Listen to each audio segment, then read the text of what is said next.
Introduction. Sustainable food choices are crucial for our health and planet. So, importante kadto na dapat ang atong ginapili is maayo healthy. Kay para healthy ta o healthy po na planet. Then the way we produce, process, and consume food has a significant impact on the environment, society, and economy. Then making informed choices can help mitigate this impact and promote a more sustainable food system. So dapat kabaluta sa atong ginakaon. Kabaluta na dili na makahilom. Oh, or healthy ba ang atong ginakaon?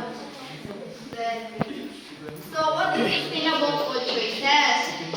So sustainable food choices means choosing food that are healthy and environmentally friendly. So dapat ang atong paliton kanang mga healthy foods and environmentally friendly. Dili ta magpalit ang mga chichirya, kabalong ang mga lawi.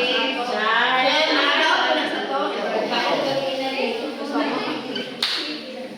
Then these are the principles of sustainable eating. So eat more plant-based food. So dapat atong ginakaon is kanang plant-based food or mga vegetables and mga fruits.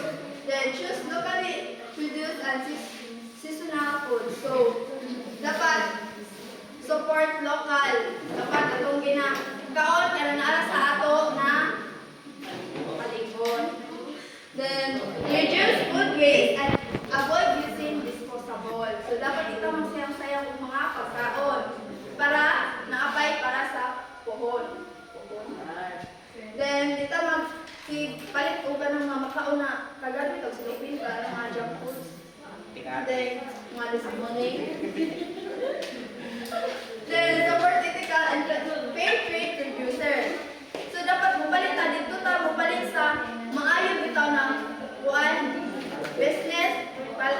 Example, pareha ng maayo siya sa iyang mga trabahante, ang iyang mga maligya bitaw kay kuan kanang kuan maayo ang pricing bitaw dili siya mahal, dili ra po siya kuan mabaw.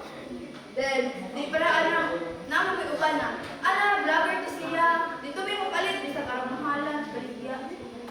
So then limit highly processed foods and imported goods with high carbon footprint. So, dito si kamo ka ng mga processed foods kay kabalutan na daghan na sila gipamutan na mga